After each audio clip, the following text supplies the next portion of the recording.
Thank you all for attending this, the last in a series of 5 environmental webinars the BCO have held over the past 7 months. This event will be part webinar, part video and live debate. You will be able to participate by asking questions in the usual Q&A facility in Zoom. As the slide said earlier, my name is Gillian Stewart and I'm the chair of the BCO in Scotland.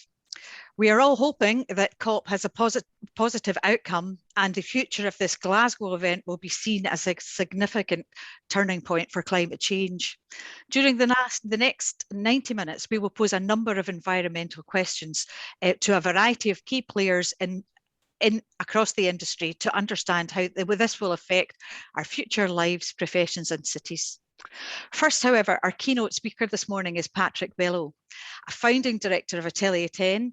Patrick is an environmental engineer, one of United Kingdom's royal designers, and is a chartered building services engineer with more than 30 years experience in the design of high performance buildings and systems.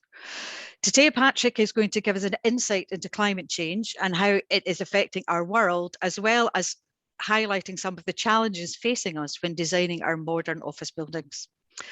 Thank you very much, Patrick, and over to you. Thanks, Julian, and good morning, everybody. Well, greetings from London. Probably a little bit less of a police state, I suspect, than you've got in Glasgow right now. Obviously, very exciting times, and I'm very honoured to be asked to give this keynote this morning, and just to perhaps set us on our way with a conversation around net zero carbon. And with just some maybe a bit of a helicopter view of the world, as I see it, at least as an environmental designer and a sustainability consultant. Just trying to persuade that's it, next slide. So I'm the founder of Atelier 10, and you may well know many of my colleagues, I hope, in Scotland, Bill Ritchie and Peter Kerr and David Cameron, who run our brilliant setup in Scotland, who've been, I hope, part of the sort of transformation that we're seeing in the environmental world north of the border as we look at it. Forgive me for that London-centric view. But we've been working hard to try and sort of change the dialogue around sustainable buildings and low carbon buildings for 30 years, really, since I set the business up. I think what's important that we're talking about right now is the planet. We're all probably seen enough documentaries and films footage over the last few days and weeks to recognise that is the issue. I think it's a really interesting thing that's happened in the last few weeks, or the last few years rather, because this is a comment that Paul Finch made actually in the foreword to our book. If only carbon stank, we would probably have sorted it out a long time ago. The problem of carbon is it's a kind of insidious, in a sense, it's an insidious gas that is causing our problems with the heating up of the planet. And because it doesn't smell, and because its sister ozone depleting gases like global warming gases, rather like methane, are also in such minute quantities they're not visible. But of course, what we have seen in the last couple of years, and increasingly now, is the visible threats, and it's these visible threats that have started to make people really sit up and pay attention. And it's something that's being reprised and repeated over and over again, so I won't go through all these incidents, but certainly the changes and the catastrophic changes in our climate system are very, very noticeable now. And that visibility, I think, is giving new power to our elbow as environmental people who are concerned about environment, and people in our world of the built environment need to sit up and take notice of. This was in The Observer by Georges Monbiot on Saturday, and I just thought it was a really nicely put. And talking about there's a way of telling when a complex system is reaching a tipping point, its outputs begin to flicker.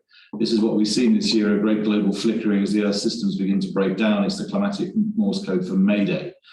But more importantly, I think you might expect an intelligent species to respond to these signals swiftly and conclusively by radically altering its relationship with the living world. The dinosaurs didn't get a chance to do that. We have at least got a chance to deal with some of these issues of climate change.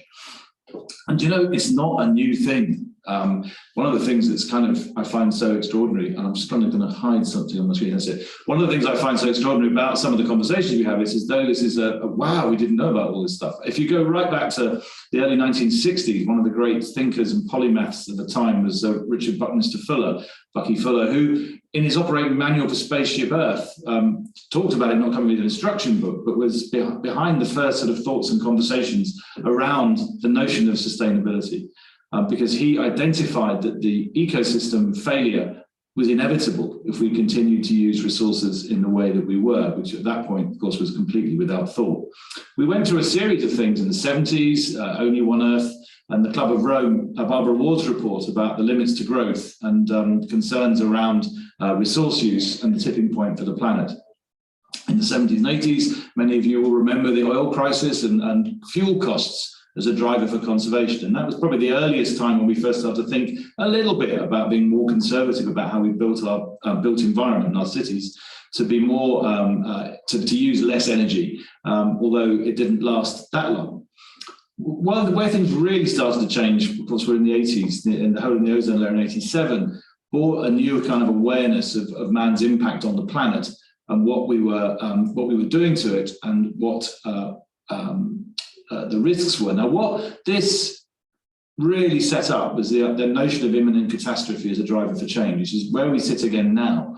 And the Montreal Protocol was the most successful international agreement in terms of avoiding global warming to date. And we really need for this COP to have similar kind of impacts, because otherwise we really are in trouble. In the early 21st century, Al Gore and his Inconvenient Truth started to talk about the need for every human being to be aware of climate change, but also for us as corporations and businesses to be ultra aware of it. And then by the 2009, people like Esty and Winston at Yale were writing about the business case for green.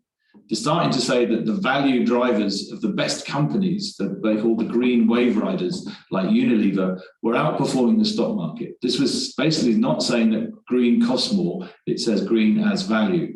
And we started to see many of our clients moving then towards corporate social responsibility and those sorts of things that were actually activated by a sense that it's a real value driver. And I think now we see by 2021, that the real estate market is absolutely saying that if you build assets or build new buildings that are not somehow sustainable, you will have stranded assets within a few years, because everybody wants to have better, higher performing buildings. Now, COP21 paved the way. The Paris Agreement in 2016 started to address a lot of the issues, but it hasn't moved the dial in the way that we would have hoped. Things that have moved the dial actually have been quite interesting. You know, David Attenborough and the Blue Planet, the plastics and waste, the impact of this film footage was incredible in the way that it changed the world's attitude to plastics. Greta, of course, has been an incredible force for inspiring the youth movement. And we've seen increasingly through our work across the world that the real estate decisions have been very much driven by mayors and local government, and our federal government has moved much, or federal or national government has moved way too slowly. I mean, in the UK, we're still on, or in south of the border, we're still on the 2013 building regulations, which are just, you know, is outrageous considering where we ought to be and what's changed in that time. COVID-19 changed a lot. Bill Gates said COVID-19 is awful, climate change will be worse. And Greta commenting that the COVID outbreak shows what change can happen when we listen to scientists. So these are all positive forces. And what we see, of course, now is carbon as a new green currency. I think it's the carbon. You know, we've all lived through, and you've all lived through, I'm sure, the application of BREEAM and LEED and all those things, and the Code for Sustainable Homes. The focus now very much is on carbon. We all know the statistic, 40% of global emissions come from the building sector. And there's an increasing focus on the two aspects, the embodied carbon or upfront carbon and the operational carbon. I'm just going to talk a little bit about that and how that's being applied in the next few minutes. So I'm sure, Ian, you'll all be aware that the two probably fundamental documents that have moved the dial in the real estate world down here, and increasingly in Scotland, I think, is the RIBA Sustainable Outcomes Guide, which started to put some proper numbers in terms of kilograms of carbon per square metre and kilowatt hours per square metre per year on building performance, and set a climate challenge for 2020, 2025, 2030, set some real targets.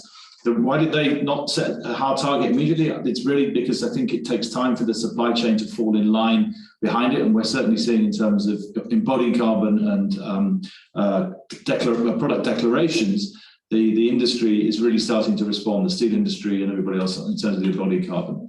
The other document that is maybe slightly more London focused is the Letty Guidelines. which also have had a huge amount of uptick. And this looks at both the operational carbon and the embodied carbon from both through the construction stage and through the whole life of the building. Now, we're all fairly familiar, I think, with the notion of how to design high-performance operational buildings for low operational carbon or lower operational carbon. So, I'm sure you've been through these with your design teams. The idea of you start with the passive design of the building. So ramping up the passive design elements for insulation, shading, all those things is important. The active design, the right sort of mechanical systems, high-performance plants, reducing the carbon emissions, and then finally renewables and batteries. And the decisions you make in a project will move where you end up at the end of the thing, at the end of that sequence. And the question is, how do we get to net zero carbon? And in most cases, we're having to do that by either buying green energy, by purchasing offsets, and we've put in this diagram tree planting. Now, is it true that you can't make a building net zero? Well, it's possible, but it is difficult because net zero within the site boundary of a building is tricky. This is a 30,000 square foot liberal arts college building it's a green centre in Massachusetts that we designed with Robert Stern Architects, and it's a residential college for about 30 students. So it's not massive, but it has. Here's solar panels that deal with, it's got a very high performance facade, it's got very smart ventilation systems, but the residual energy, once we've been right through all that thing in that previous graph, it still gives us about 1 acre of solar panels to offset all the electrical energy that we need to use. We will use in the course of a year in the building. So it sort of puts you get an idea then of just how much how hard it is to generate sufficient electrical energy to completely offset a building within the site boundary, which is why the UK trajectory to net zero, the Paris proof as it's known, is encapsulated in this graph, which basically says we look at how do we reduce the energy demand in our existing real estate and in new buildings, and at the same time improve the efficiency of the energy supply to a point where we get to net zero. And our all-electric future is, and I know Scotland is doing very extremely well in terms of renewable energy generation. It has us with a combination of windmills, solar panels, batteries, and other technologies, potentially hydrogen as we move forward, looking at all-electric buildings. And why that works? Well, it's because the emissions from grid electricity have dropped from about 520 kilograms of carbon per kilowatt hour down to about 150 to 200 on average. This morning it was 299, so that was a bit higher because it's not been very windy. But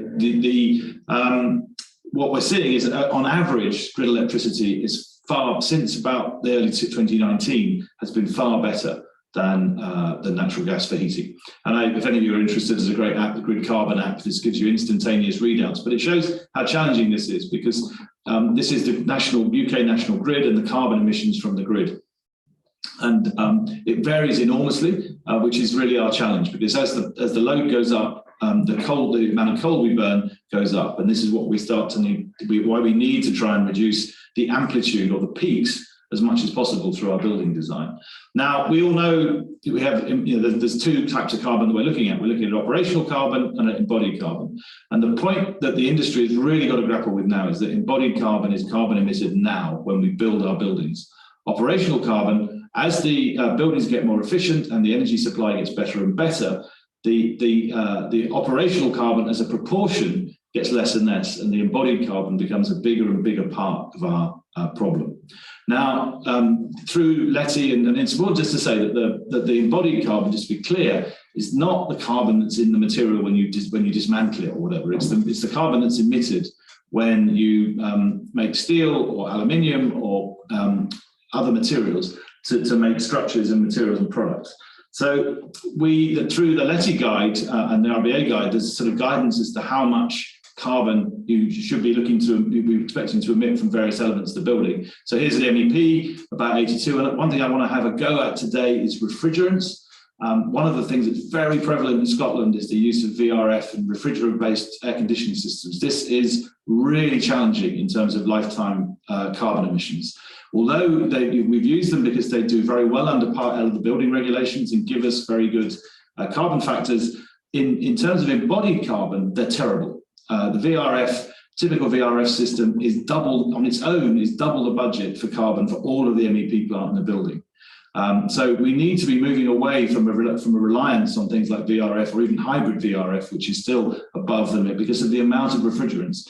And then with leakage over lifetime, the VRF can produce something like 9 times the carbon emissions and global warming of conventional other types of air conditioning systems. So looking at, if you are doing any cooling, sealed cooling systems is important. But I always ask the question of everyone in Glasgow, why do you even need to air condition buildings? Because if you look at the comfort zone, and this is the climate in Glasgow, temperature, humidity, these dots represent hourly temperature events. If you design well, you should not need to air condition buildings. You should be using air for air conditioning, not for not refrigerants. So this is the Living Planet Centre that we did with Hopkins a few years ago, which uses air drawn in through tubes in the ground, fed in through the floor. And it was a winner of the BCO Innovation Award in 2020, but it doesn't need to, you don't need to use comfort cooling or air conditioning to provide comfort in buildings. I've got very little time, so I'm just going to finish on the challenge that we now really have as an industry is that the global CO2 emissions, if you look at these, this is information from McKinsey just this week, suggesting that we, even with the things that we're looking at doing now, we're so far off the 1.5 degree pathway that we absolutely need to double down, particularly on embodied carbon. So I challenge you all as procurers of buildings to challenge the industries, challenge the supply chain, set your targets low, and then make your design teams bend their backs to achieve them, and focus absolutely on integrated design teams that can produce low carbons. And the one thing I didn't say on the embodied carbon slide, which I absolutely ought to say, is that retaining existing buildings and remodeling them almost automatically saves about half of the carbon emissions. So because I'm watching my stop clock, I got slightly distracted and didn't mention that important point.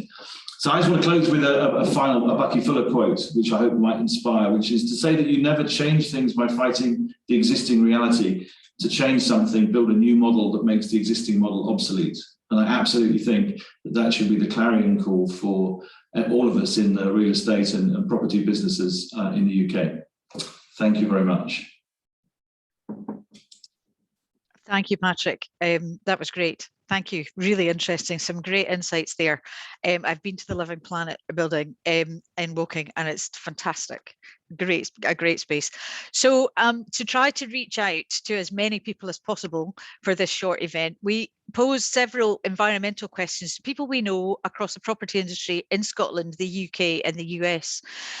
So the following short video summarises their responses, and honestly trying to cut this down was a real effort because lots of people said lots of great stuff.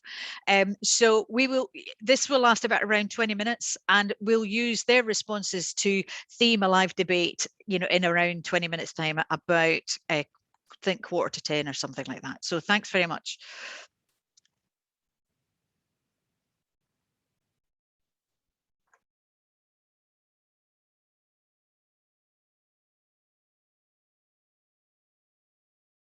COP26 needs to gain global recognition and commitment of all the parties involved. There needs to be a clear regulatory position formed out of COP26 that industry can follow. And above all, and more importantly for our sector, it needs to connect everybody, focus minds and accelerate the agenda. We need to live our purpose. We need to do what we're advising clients. We need to be an innovator, and we need to do the right thing.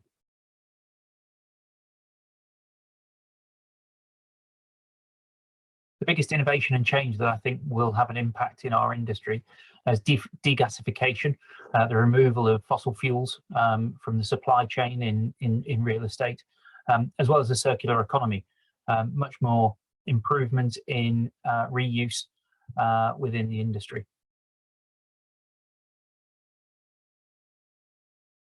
The younger generation are absolutely influencing how we approach climate change. They're much more conscious of climate change and how we're approaching a whole host of sustainability factors, and it's increasingly present in talent attraction and retention conversations. At a conceptual level, we need to come together, work collaboratively, and find solutions to live well and in harmony with nature, not against it. At a more practical level, the 2050 deadline for reaching net zero is not ambitious enough. Even the current level of warming of 1.1 degrees Celsius does not feel comfortable or safe, and we're seeing the devastating impacts of it. To deliver a successful COP26 summit, the world leaders need to find consensus and solutions to accelerate the process of reaching net zero by focusing on greenhouse gas emission reductions first and carbon capture second. Our main priority is reducing the carbon emissions associated with our projects. Traditionally, we focused on the reduction of operational energy through improved building fabric and in more efficient building services. But as buildings become more efficient and energy used as decarbonizing, embodied energy becomes the main source of carbon emissions associated with our projects. Therefore, our focus is shifting towards reducing embodied carbon emissions through reusing and retrofitting existing buildings, reusing materials recovered from deconstruction, although this is proving very difficult at the moment, and using low embodied carbon materials such as natural materials or materials with high recycled content manufactured in facilities operated with renewable energy. Buildings are the result of a collaborative process. Therefore, there should be a clear obligation on everyone in the construction industry to consider the environmental impacts of the project. More to the point, yes, there is a clear obligation on architects to consider the wider impacts of their design, and this has been stipulated in the ARB code for some time now. Yes, the planning of our cities will be influenced both by our collective commitment to reduce carbon emissions and meet the net zero target, and by adaptation measures aimed at addressing climate change uncertainties. Some of these are a significant reduction in vehicular traffic and improved public transport, the proliferation of the 15-minute neighborhood, a reorientation towards more local geographies combined with hybrid ways of working will potentially see a shift in the way big companies choose to do their business. More specifically, a preference for smaller local hubs for employees rather than a central hub. This could help reactivate high streets of local neighborhoods and rural towns, but will also again test the flexibility and possibilities for adaptation of existing offices and building stock. Also increasing green and blue infrastructure and increase local food production. The first relates to cooling and mechanical ventilation. I think we've got a real obligation at the moment to question whether either of these are necessary. Taking these out of our workspaces, of course, is going to reduce embodied carbon, operational carbon, and with the reduced maintenance requirements around, building systems, obviously whole life carbon as well. Summer temperatures, I suppose, are kind of rising. We all know that, but still, how often in Manchester, Leeds, Newcastle and Glasgow is the outside temperature above 24, 25 degrees? Good passive design, I think, can kind of handle most of these things up to around those temperatures. And I guess if it gets higher than that on those occasional days, then I suppose my advice is to stick a t-shirt on, a pair of shorts, and do what we've been doing while we've been working from home. I think it is really that simple. We've got some great examples certainly in Manchester in the northwest of using good passive design. Our building the Hive is one of those. My second point really is about post-occupancy evaluation. Great to see neighbours kind of coming in, and that's going to help in terms of closing that performance gap between design and in use.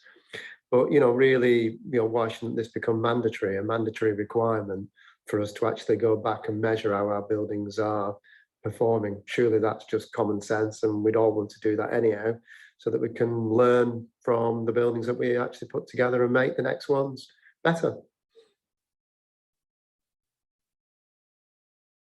Well, I think one of the most important things is the sense of urgency, that this is really the moment to be making these key decisions and taking action, or it'll be too late. And to do that requires consensus building and establishing the key priorities and being very, very, very clear about those. I also think having a focus across a range of disciplines and at all scales, so that nothing is too large or too small to make a difference, and that every single person needs to be contributing towards addressing this emergency. One of the key priorities for us is really around having a focus on retrofit, basically working with what we have. And to do that, we need to be nimble and agile to respond to the changes that we see around us. And that requires us as a priority to innovate and upskill, you know, to do things in new ways and with circular thinking in mind. I think from a business point of view, it's being able to adapt to all of this and change, but at the same time, still operate and keep our heads above water, you know, still function as a business while still upskilling and adapting. I think that's one of the biggest challenges. Being purposeful and working to that common goal is going to create a more equitable and holistic society globally.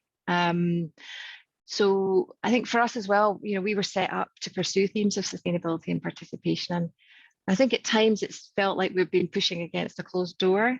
So really the progress on net zero really feels like those doors are now wide open. And, you know, there really is opportunity to achieve these targets together and to work in this holistic, agile way to meet them. The work that the RIBA Ethics and Sustainability Commission did was really important to that line of thinking and that way of thinking, and that's something that I think we should all read and reread and reflect on. And also, you know, buildings don't stand in isolation. What we do doesn't stand in isolation. You know, it's part of what we do is part of an ecosystem for the planet, and we need to think about our buildings and our places in that way. I think we need to see activists and campaigners as enablers and guides, and not agitators, not sort of difficult people, you know, causing us problems in terms of what we're trying to do. Really see these people have been right about this issue, and we need to actually listen and we need to respond.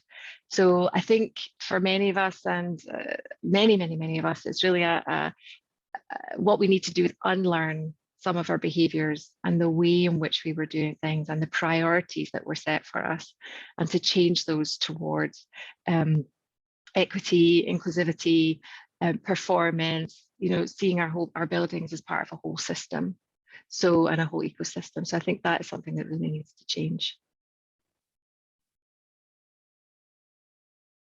Yeah, I mean, absolutely. Our cities and the planning is going to be radically altered if we respond correctly to the climate change and the emergency.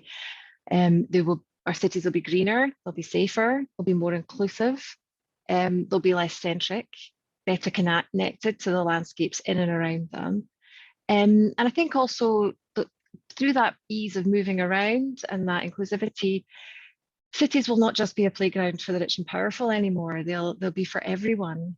As places to work, to visit, to play, and to be more integrated and less polarized. So I think that can only be a good thing. Operationally, LOM are now a net zero business, and we're committed to being fully net zero before 2030. So we're now looking at our suppliers and operations, particularly in IT and travel, to achieve that aim. We're also making sustainability central to the architectural services we provide. So we now have our own sustainability group looking at evolving practices in design and construction and passing that knowledge out to the wider team. And we're finding increasingly that the emphasis is on sustainability in most of the projects and from most of the clients that we're supporting. So it's becoming central to the way that our business operates and the services that we provide. We're finding that our clients are pushing us to become a net zero business in the same way that we're looking at our own suppliers of products and services. And the same goes for prospective clients. So when we're competing for new projects, our sustainability credentials are now central to the bidding process. So in that respect, our progress on net zero is an imperative to the success of our business going forward.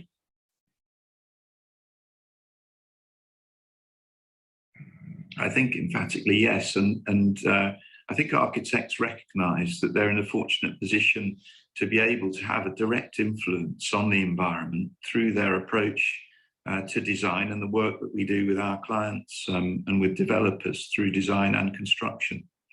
And it's interesting, the RIBA are now introducing sustainability steps to each RIBA work stage, so that that's now becoming a fundamental part of the design process at each work stage, which we welcome.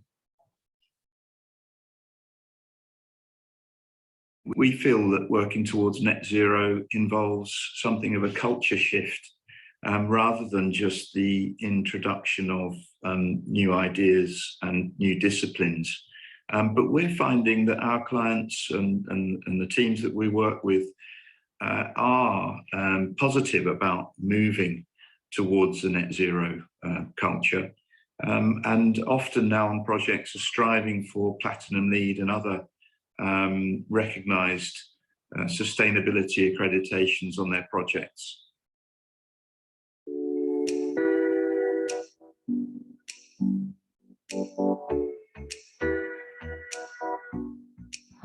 I think it's not just important, I think it's a moral imperative now. I think it's no longer a choice. It's not something that we can choose to do or not do. I think we have to do it. We have to think about people, we have to think about our planet, and if we don't make changes, then it'll be too late and we'll get above that 1.5 degrees, which we clearly need to keep under. So it's not a choice, we have to.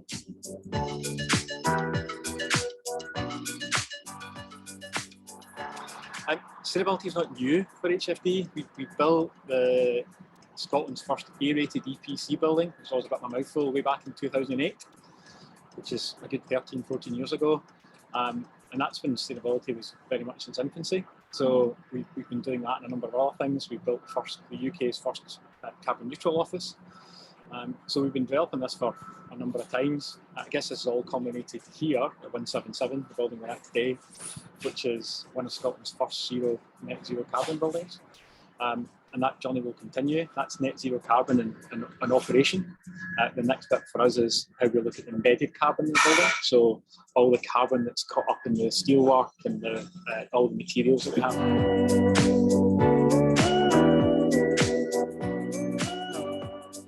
Well, another good question. It's really important. The built environment contributes about 40% and 39% exactly of carbon emissions. So we're a big contributor to carbon emissions. New buildings are slightly easier. When you're building a new building like this, then our steelwork's 94% recycled, for instance, in terms of material. The company that builds our steelwork, BHC, provide 100% of the power they use at their plant is from renewable sources. So we're doing a lot on new buildings. The biggest challenge is probably our existing estate. So it's the buildings that have been with us for 20 and 30 years and how we get them to be both carbon neutral in their operation, and that's about energy efficiency. And there's a long way to go for that. A big part of that challenge is the supply chain. It's the smaller contractors that we're really keen to support.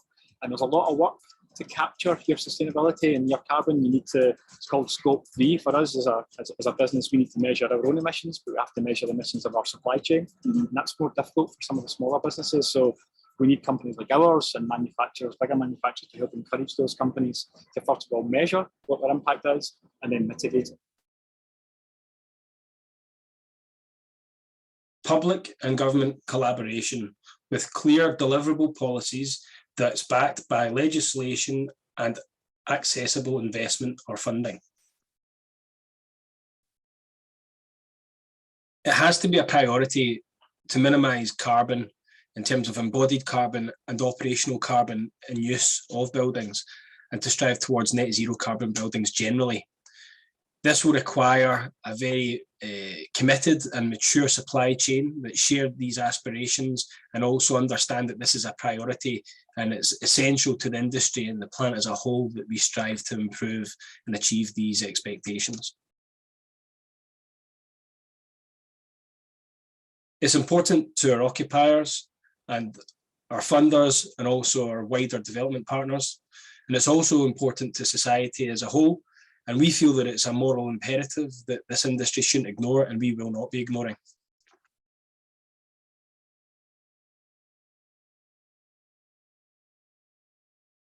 I think there is. However, I also think that it's imperative that developers listen to the designers and also the experts in the associated fields in order to ensure that informed decisions can be made that can have an impact on climate change. Funders and investors now want a product that fits their environmental agenda and policies. This is demonstrated in ethical funds where there are strict criteria with regards to the environmental performance of a building and also its sustainability credentials.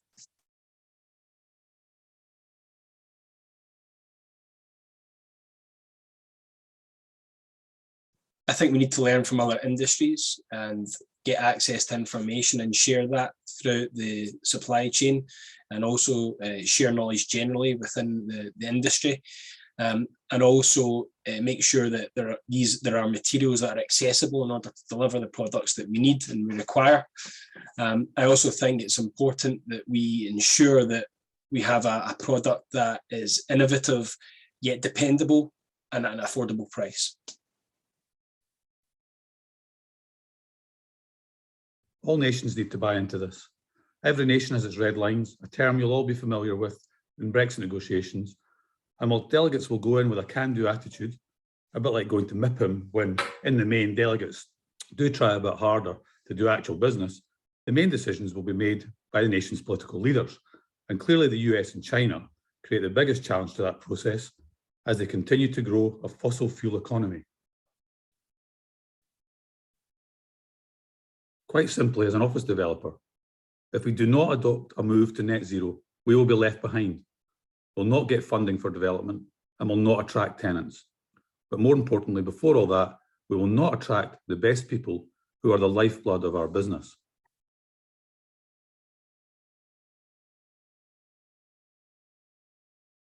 Absolutely. If we introduce a move to net zero during the detailed design process, it's 1, a retrospective box tick, and 2, a waste of everyone's time, energy, and money. The targets must be set day one in the design brief. Once we have set the context, it is our responsibility to stick to it and not to waver.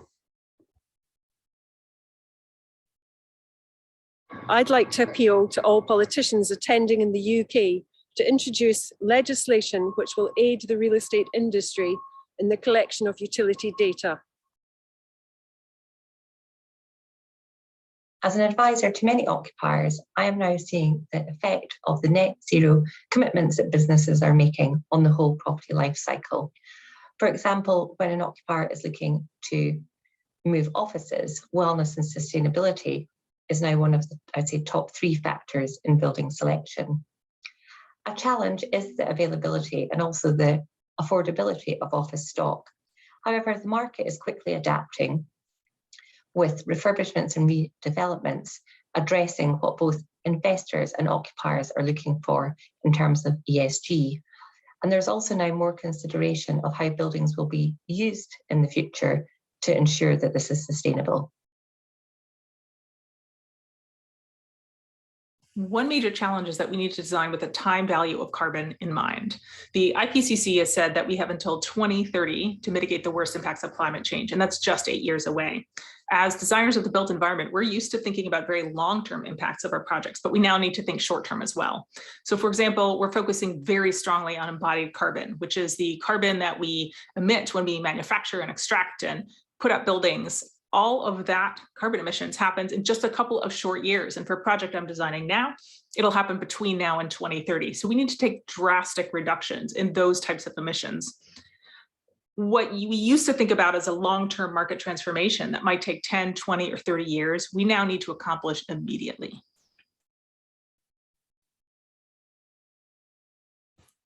Our cities are already being influenced by climate change. Here in California, we've been in a drought for much of the last 2 decades. We have raging wildfires every dry season now, and we have to watch air quality stats as closely as we watch COVID cases. The impact of climate change is being felt in a very tangible day-to-day way for us. And in response, we've got very strong policies looking at roadmaps to 100% renewable power and to climate change mitigation. But the devil's really in the details for the implementation of those roadmaps. And one of the biggest challenges will be in getting the technical know-how and the real attention to detail for city planning and built environment projects. We need folks who really understand how to drive down the energy use of buildings and make sure it happens in construction, the detail of how we get more grid responsive renewables, how we deal with energy storage. The technologies are available, but how we implement them and making sure that we don't gloss over the details and miss the mark is an incredibly important role that we see within the planning and design community. It is clear that we are at a critical point in time in relation to climate change. If real action isn't commenced globally now, it could be too late. The most important element to a successful COP26 will be getting the consensus of the world's biggest polluters that they are causing the problem and putting in place the next set of measures which need to be taken to limit the damage being caused. Without everyone being on board, only limited success can ever be achieved. A lack of consensus should never stop those in favour from taking the necessary action without the others being fully on board. St Masons is committed to science-based targets to reduce scope 1, 2 and 3 greenhouse emissions by 50.4% by 2030. Whilst the change in working practices during the pandemic has had a very positive impact on reducing emissions, the challenge will be to continue this in the years ahead. However, our biggest challenge in reducing emissions will be reducing those from purchased goods and services. Ensuring that our suppliers are reducing their emissions and therefore reducing ours is the biggest area of exposure under the heading of Scope 3 emissions. Getting everyone who buys goods and services for the firm to actively seek and engage with suppliers who are reducing their emissions and therefore ours will be a key priority going forward. The climate crisis is a business issue as well as a social and political one. Organisations should ensure that they are part of the solution, not part of the problem, starting with how they operate their own business.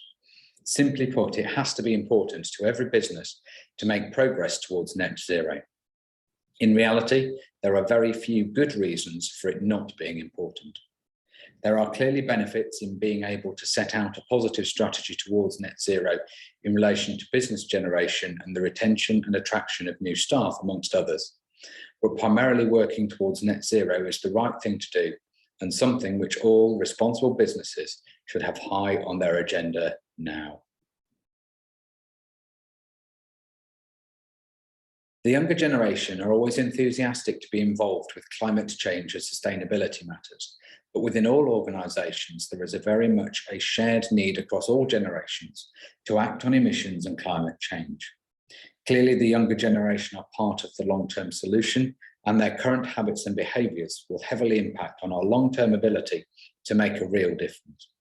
They are likely to be more willing to implement the required changes needed to be successful in limiting the rate of climate change going forward, and therefore are key to achieving our goals.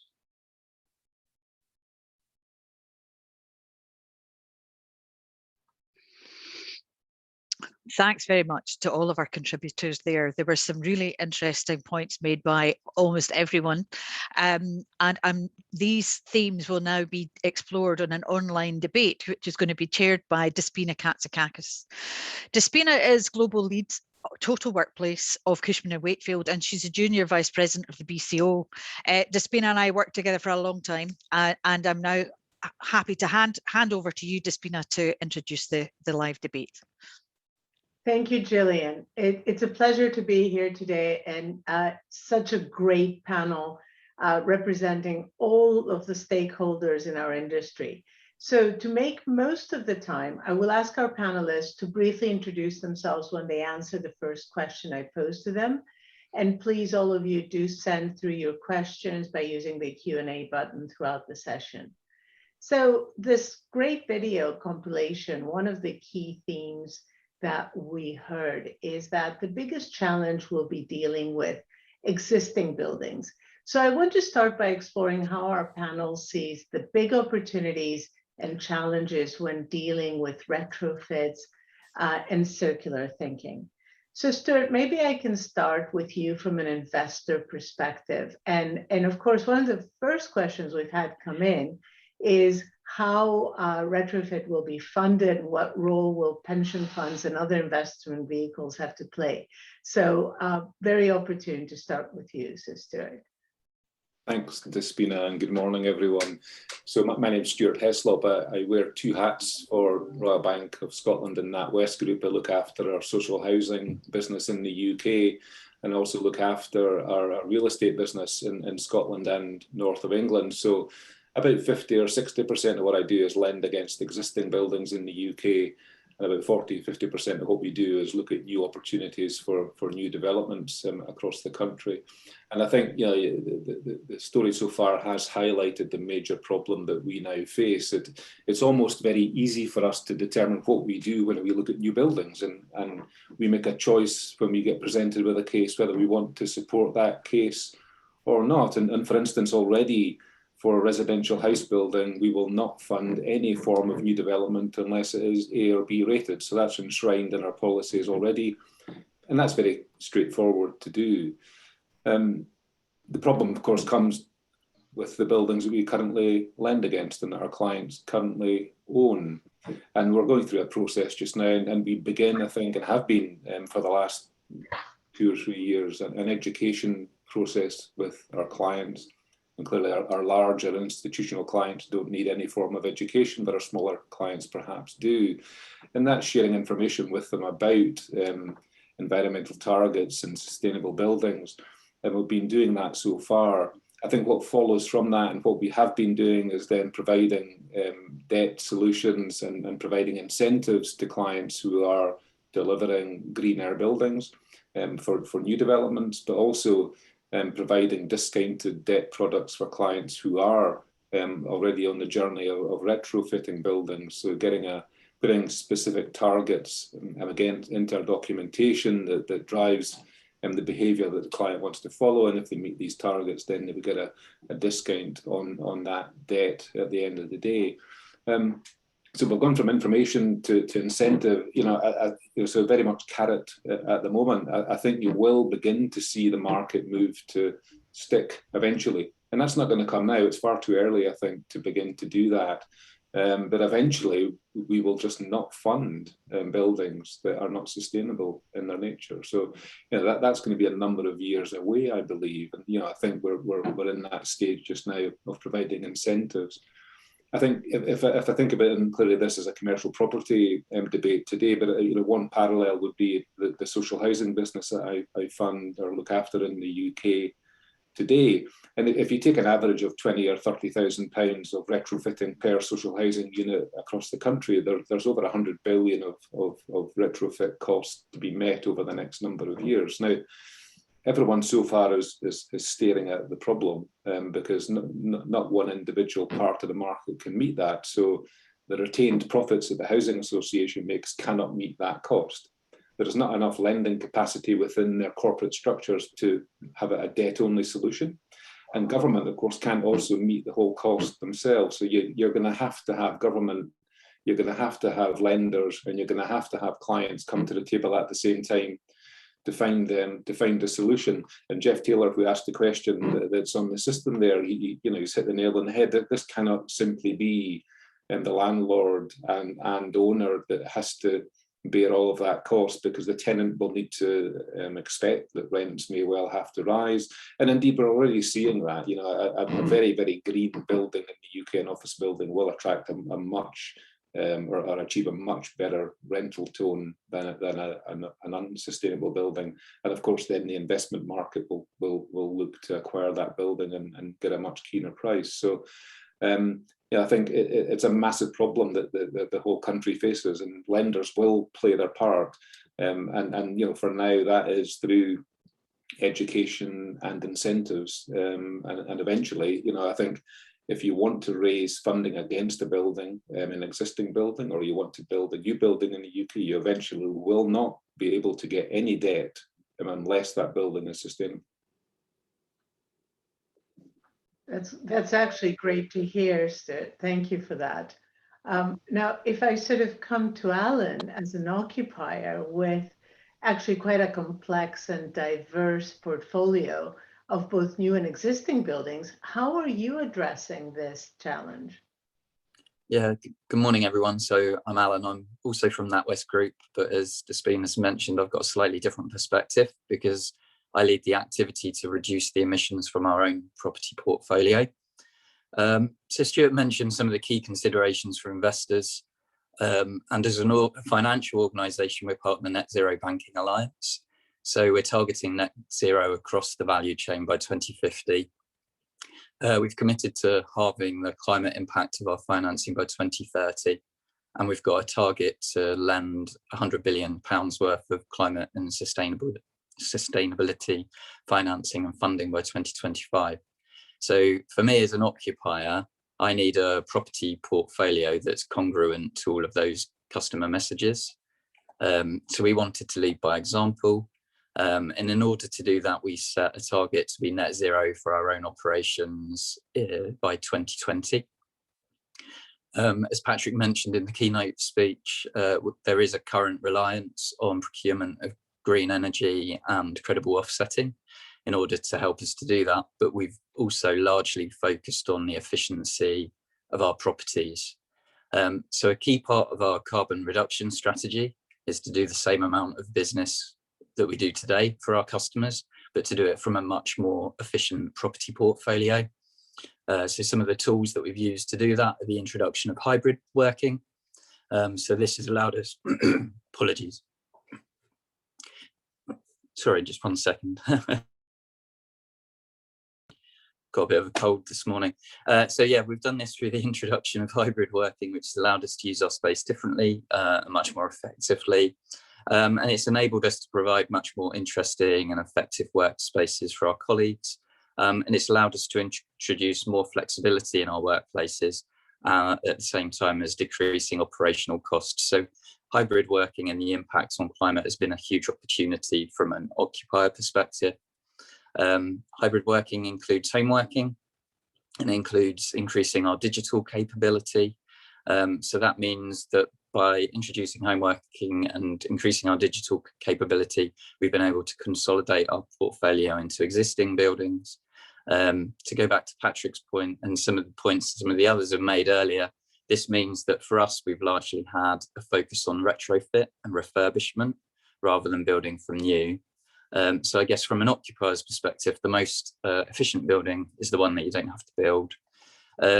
In terms of the buildings that we do have, we own approximately 48% of our properties and we're leasing the remaining 52%.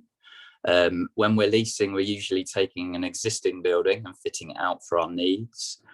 So for these premises now, we're aiming for an EPC of A or B. And we're also aiming to fit this out to at least a SCAR Silver standard. In terms of circular economy, we've achieved zero waste to landfill for our own operations, day-to-day operations. And what we're doing now is we're focusing on targeting zero avoidable waste for the limited construction activities that we are doing. In our fit outs, we're focused on reuse, recycled and recyclable materials and more efficient design. I guess in terms of some of that's sort of the opportunity side of things, I guess in terms of the challenge side of things, the majority of buildings that are in the UK, that will be in the UK in 2030 and 2050 are already built today. So we've got to take the action to retrofit these buildings. We've got a plan to retrofit energy efficiency into our portfolio between now and 2030. That's largely hinged around the government driver, which is the current consultation on the minimum efficiency standards.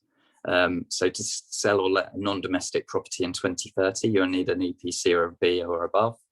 And the heat and building strategy published last month suggested that that could extend to owner-occupied premises. So with the average building stock in the UK being a D, there's a lot of work to better insulate and decarbonise these buildings. So this is where we're focusing our retrofit, especially in branches which are a bit more like a domestic property.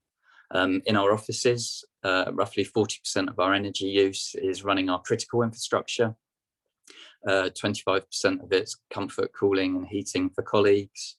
So I was very interested to hear some of the comments earlier about kind of do you actually really need to be doing that at all? 15% lighting and 15% point of use by the end user. So those are the kind of considerations that we're making when we're looking at retrofitting our offices. But I would say in terms of the biggest challenge and focus for an occupier for us at the moment, it's really keeping an eye on where MEES will take us and making sure that our portfolio meets those requirements. And that's going to be a key challenge for us over the next 10 years. Thank you very much for that, and very comprehensive view of how you're addressing it, both in terms of your working practices and your portfolio. That was really great. Now, maybe if I can come to Sarah and ask you to bring us the agency perspective on how these changing priorities of occupiers and investors are playing out in the market from what you're seeing on the demand side. Thanks, Despina. Hi everyone, I'm Sarah Hagan. I work at Knight Frank in Glasgow in the office agency side of things, helping both occupiers and landlords.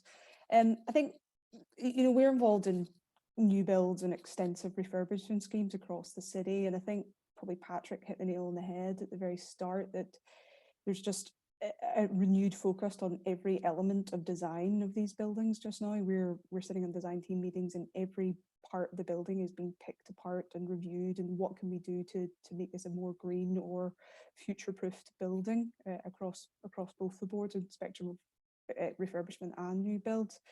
The occupier focus on sustainability has rapidly increased over the last 3 or 4 years. All occupiers that we're speaking to now have, well, the majority of occupiers that we're speaking to now have an ESG policy, and that pressure is coming from staff right the way up through to the main decision makers. We're actually now seeing in the market occupiers issuing sustainability requests for information before even going to do viewings. And if those buildings aren't ticking those boxes at the outset, they just won't make it onto that shortlist to even look at. Never mind getting to the stage of taking beyond to consider a lease within the building.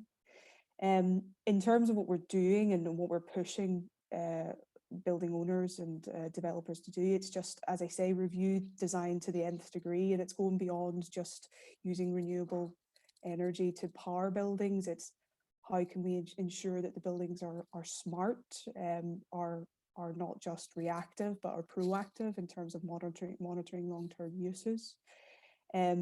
Another area that we're seeing a big focus on is it's going just beyond green credentials and just a tick boxing exercise. So I think one of the gentlemen on the video slides earlier had mentioned it. It's going beyond just the design criteria of the building.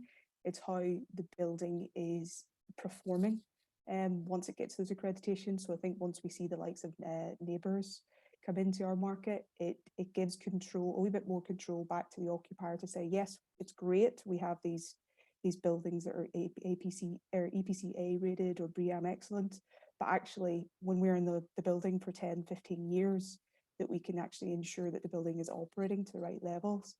And I think Stuart mentioned it as well. What we're seeing is occupiers are willing to pay more to be in the best performing buildings across the city. Knight Frank have done a piece of research through our UK Cities report over the last 12 months, whereby we're seeing those buildings that have accreditation ratings of EPC-A or BREEAM excellent, they're getting up to a 15% premium on rental returns. So I think occupiers, because of the pressure that's coming from lower down, staff are now pushing that sustainability through their ESG policies, that if buildings or the environment that they're going into doesn't suit or doesn't align with their needs in terms of sustainability, they could lose those staff, and staff retention figures and recruiting the right people is almost a bigger cost. Well, it is a bigger cost than property costs. So paying a few extra pounds a square foot doesn't seem to be a big concern to occupiers at the minute, purely because they know they need to be in the right spaces, in the right places going forward. In terms of refurbishments, we're looking at kind of, as people are saying, a few other people are saying it's reusing materials within the buildings. You know, we're even looking down to, can we keep floor tiles and things like that, and reuse those instead of bringing in new systems. But again, occupiers are very savvy to that, and they want to know if we're using refurbished materials. The circular economy is very important as well. So where are those materials coming from? There's no point saying we're using recycled steel, recycled timber if it's getting shipped from halfway around the world. So occupiers are very keen to get the history behind where the refurbs are coming from and how that plays into embodied carbon for buildings too. So what about all this that we're hearing around green leases? How real is that, and what level of demand do you see from that? I think it is coming. We've only really seen it in one building in Glasgow so far, but it is very relevant. What we're seeing across our refurbishment schemes is that landlords are trying to design buildings and encouraging their design teams to push design to the nth degree, as I said earlier. But what they're also saying is that we need occupiers to come along with this on our journey. We might not get it all correct right from the outset, but we need to continue to keep learning. This is not this process doesn't just stop when they hand the building over.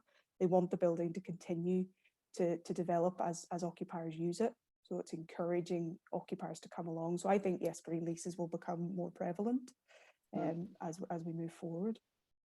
It's very interesting, and of course that point you make about what happens as occupiers come along, and that ongoing operation is of course the other big aspect we need to address, which is how do we reduce emissions in occupancy through operational decisions, and also that whole notion of leveraging new hybrid working practices, as we already heard from Alan earlier, is a real opportunity to reduce commuting and to leverage local working, which is increasingly a focus we're seeing across occupiers. So with that, maybe I'll come to Martin. And Martin, first of all, thank you for stepping in for Crispin today. And I wonder if you can share with us how are you addressing some of these issues on operational and hybrid working? Sure thing. Thanks, Despina. Thanks for having me as well. So my name is Martin Frohock. I'm the Global Head of Strategy, Design and Technology for a company called ARM. A lot of you may have heard of us. We're in the news a lot at the moment, but if you haven't, we're the world's biggest IP microprocessor design company. Just announced yesterday, actually, we've just shipped 200 billion chips through our partners. So a sizable business. We occupy 28 buildings in 16 countries across the world. So if you do the math, we're relatively small in terms of occupation.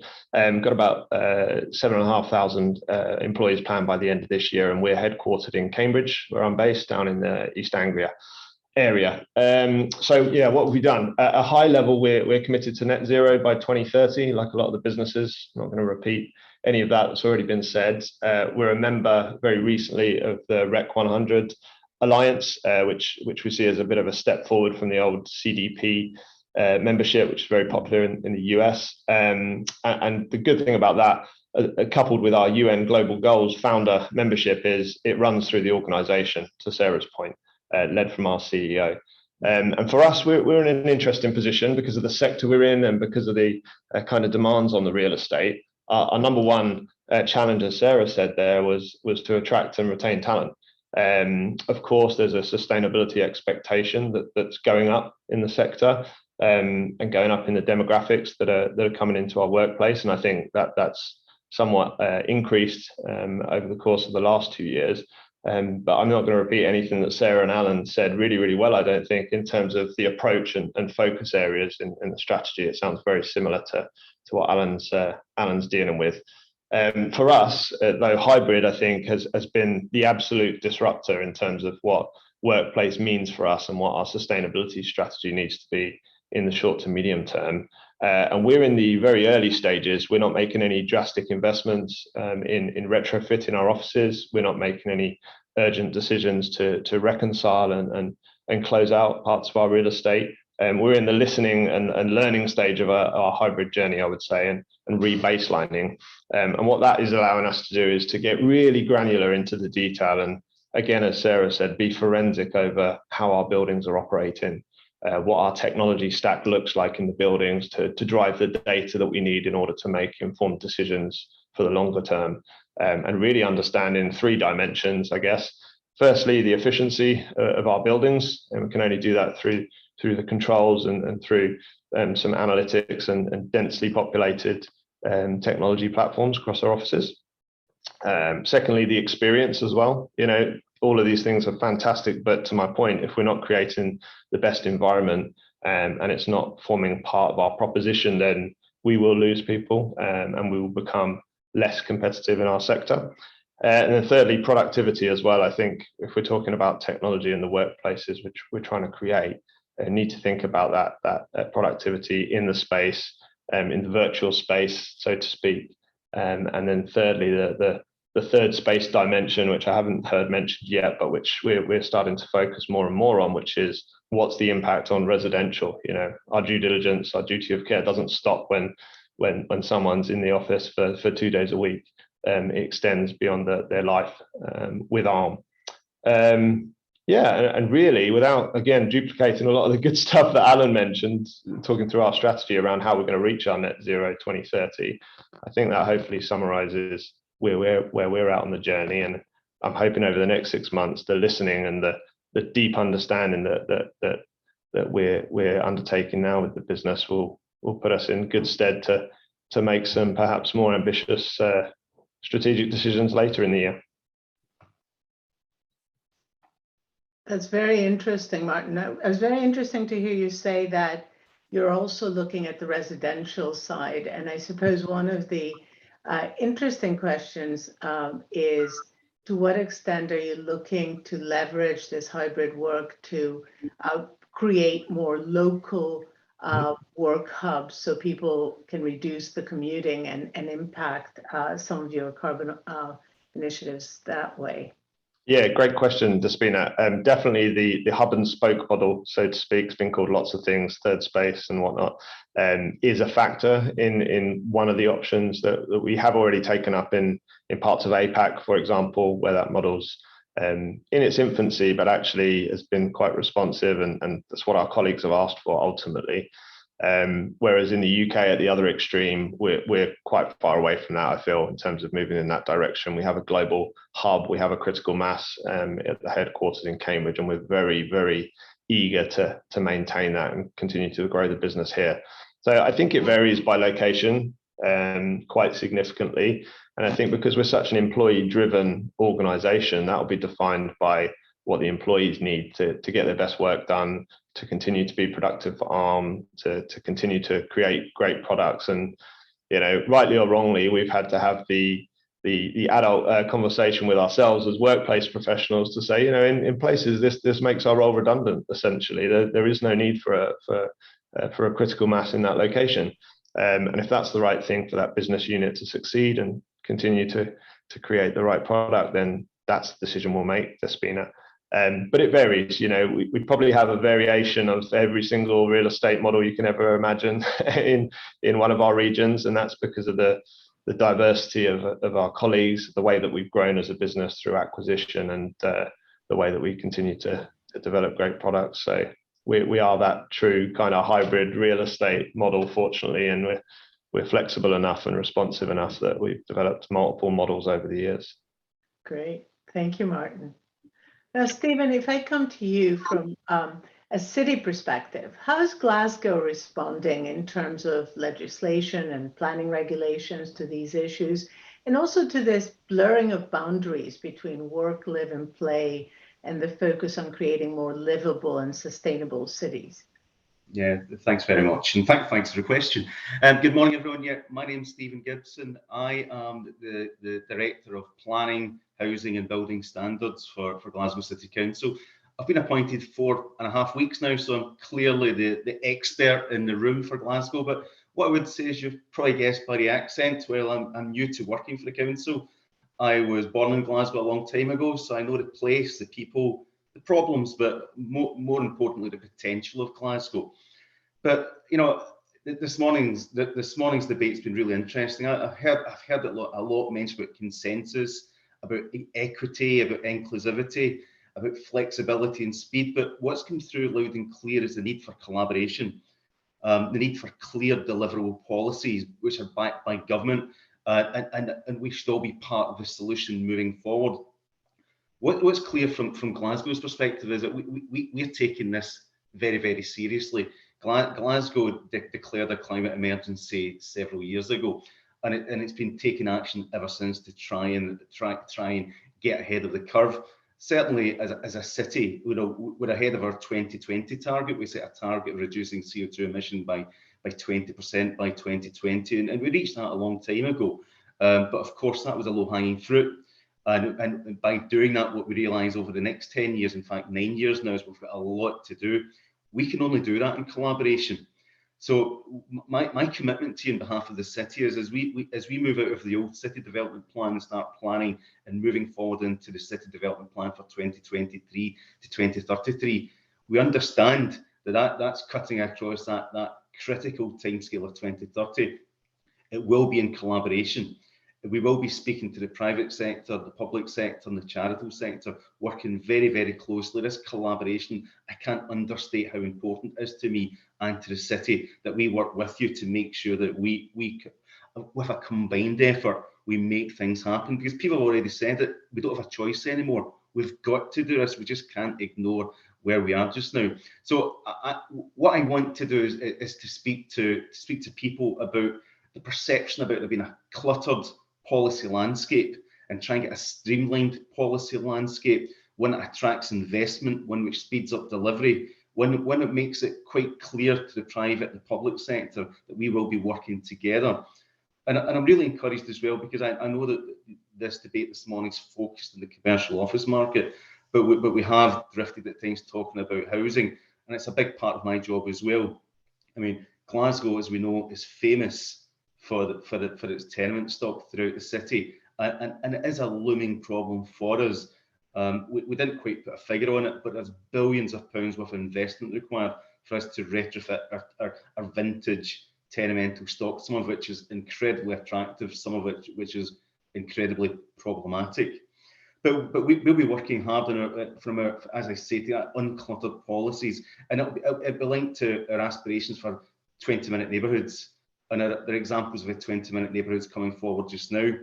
We'll be encouraging green infrastructure. We'll be certainly through our existing policies. We'll be looking at low emissions offices for the futures. We'll be looking for the Gold Hybrid Plus for all new homes. We'll be expecting the Glasgow standard to come through. But through that policy and collaboration and partnership, we want to reach out to the different sectors and do this together.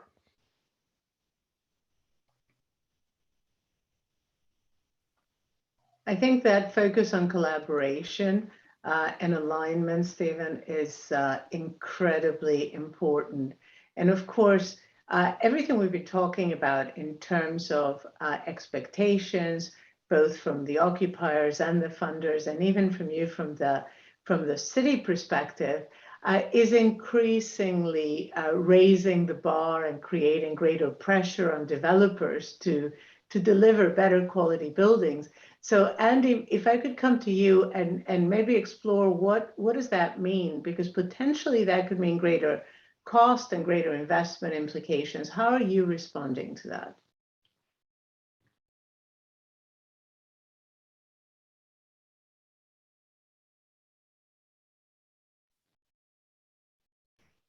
Hello, could you hear me? Andy, you're still on mute. Thanks. Right, I'm Andy McKinlay. I'm the chairman of Ediston and have an office development and asset management background. Ediston are a real estate fund manager based in Edinburgh, but we also do commercial development across retail warehouses and offices, and we're also a residential developer. And it's interesting to hear Stephen and Martin's sort of move towards talking about residential. I'm going to touch on it a bit. What does it mean for a developer? I think we basically, as an industry, box ticked for so long and tried to maneuver the rules to suit and not play a game, but do the minimum we need to do, and that has to change. And it's no longer just about securing a BREEAM Excellent and an EPCA. I saw pop up there on Peter Kerr, who's actually, we've spent a bit of time together in the last couple of weeks talking about this, and I guarantee, Peter, it wasn't for this. It was actually for an office building we're looking at buying. But you know, it's about the operational and now embodied carbon. We had the industrial revolution, internet IT revolution, and this needs to be a zero carbon revolution. And I think from what I hear today about many people then on this call, that we're all embracing that and you know, moving in the right direction, but it's moving very fast. And that's the biggest challenge, is to keep up with it and keep up with technology. It's interesting, actually, Sarah, I'm going to come on to a technical aspect, but also you talked about, you were asked about green leases, and they are creeping in. We introduced a hybrid in an office building in Guildford that has got a bit of responsibility on the tenant, but you know, it's not going the whole hog. And one of the tenants we've recently re-geared with, in the 2016 lease, had no clauses, and I basically said to my lawyer, I'll give you X grand for your fee, but you'll get a top up if you can secure the green clauses. And it talks about, you know, Stuart was talking about incentivization, and I think, you know, that's kind of where we're getting to. And it's also, interestingly, in terms of our mindset, that, and I've had loads of pop-ups today from my colleagues out there. The hottest debate in our office, you know, it's a cultural shift. Hottest debate in our office at the moment is around the use of air source heat pumps, right? And we would never have sat and talked about that. Now we're having heated debate about it, right? And it's credibility in reducing carbon footprint. And we've obviously got, where we're looking at residential development as well as offices, if you've got 100 apartments, where do you put 100 air source heat pumps? Do you have to go central plant? So it's a very, very fast moving, interesting debate. I'm also, again, talking to Peter earlier this week about systems. And I was interested, going back to what Patrick and Claire, a colleague of Peter's, talking about VRF on its way out. Hybrid VRF, which we were, you know, kind of pinning our hopes on, still has refrigerant and isn't, you know, we're possibly going full circle here to a 4-pipe fan coil system going forward. So it's got implications on retrofitting our buildings, implications on new builds. Again, bringing Sarah in. Sarah, if we go on new builds, reducing our frame weight, etc., and we start introducing columns on your beautiful clear floor plates, are you still going to let those floor plates for me? You know, that's a challenge.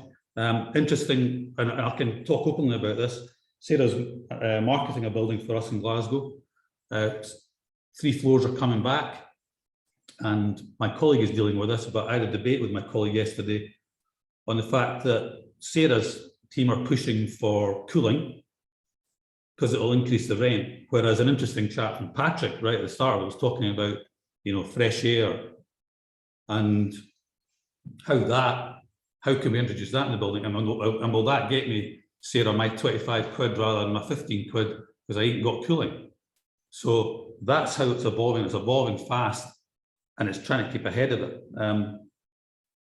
Trends in office development have actually been relatively static in my 33-year career. You've seen moves to wellness, collaborative space, lifestyle services, but this is huge. You know, this is embodied carbon. This is about how we design and build. And can we get the supply chain? I mean, I don't know if any of you have read about the Forge and Southwark Landsex building, you know, about the way they're procuring that with, you know, with our tight construction resources. Can this kind of thing be rolled out throughout Scotland, throughout the rest of the UK? It's a big challenge, but you know, we're very, very up for it, but it's all about collaboration, very much so. I'll just finish on one point, and it's more of a confession. I was never a great reader of books, right? My wife blames me for my sort of 17 and 18-year-old sons never being great readers either, but I've never read so much about this since I was at school. I'm totally engrossed in it. However, my big confession is that, going back to Patrick mentioning the Letty, the LET document, I'm really sorry, but I actually printed it off. So I've failed on my green strategy from day one. So that's me. Thanks very much. Thank you very much, Andy. There's so much to discuss on this topic, but I am conscious of time. So I'm afraid I'm going to have to wrap it up. But I have to say, everything I've heard from everyone makes me quite optimistic about what we can do as an industry. It was certainly great to hear from Stuart that you'll not be able to get funding unless you meet sustainability criteria in the future. I think that's incredibly encouraging. I always think it starts and ends with the funds. So if we're actually driving that decision, that's really significant. And also what Alan and Martin shared in terms of how this priority is now led from the top in their organizations, because it actually impacts their ability as businesses to attract and retain talent. So we'll see occupiers taking a much more active role to manage both embedded and operational carbon. I also think it's fair to say that with the increased focus on hybrid working and the ability to leverage technology to measure and track building occupancy and carbon efficiency alongside employee experience and productivity, we're likely to see more active design and management of portfolios to deliver both ESG targets and, of course, better employee experiences, which is really a win-win both for society and for the planet. I certainly was relieved to hear from Sarah that occupiers are now willing to pay more for buildings that help them to align and deliver their ESG targets. And that will help developers, as we heard from Andy, to move beyond the box ticking to incentivize investment that can reduce both the carbon footprint through specification and create better buildings longer term. And I think finally, what Stephen highlighted, that need for collaboration, and Andy also brought that point forward in terms of the public and private sector to streamline the processes, to make things happen. And I'm personally particularly excited about encouraging more livable 20-minute neighborhoods that will help us achieve more resilient buildings and cities. So thank you all very much for your contribution to this debate. And I think, Gillian, we've kept it within the timeline that you've set us. You've been absolutely brilliant. Thanks so much, Despina. You've chaired this debate just marvelously. And thanks to everybody who took part. So Martin, last minute, you were completely brilliant. And Stephen, you were also last minute and you in the job. Thanks very much. Looking forward, I think, as an organisation to the BCO to collaborating with the Glasgow City Council, if that will help. And Sarah, succinct as always. I was going to ask you about the Cat A/B thing. Do you think actually we're going to see more collaboration between landlords and tenants to make sure that we reduce the waste when we start pull a building apart to fit out? Yeah. And everyone else, I've missed a few, sorry, my screen flashed there. So Stuart, fantastic about funding, and Andy and Alan, thanks so much. So it's really just about wrapping up. Thanks everybody for watching. I personally want to thank Camelia and our media partners who Camelia has led all the coordination behind the scenes from the BCO. And finally, a big thank you to our sponsors, which is Michael Laird Architects and Atelier 10.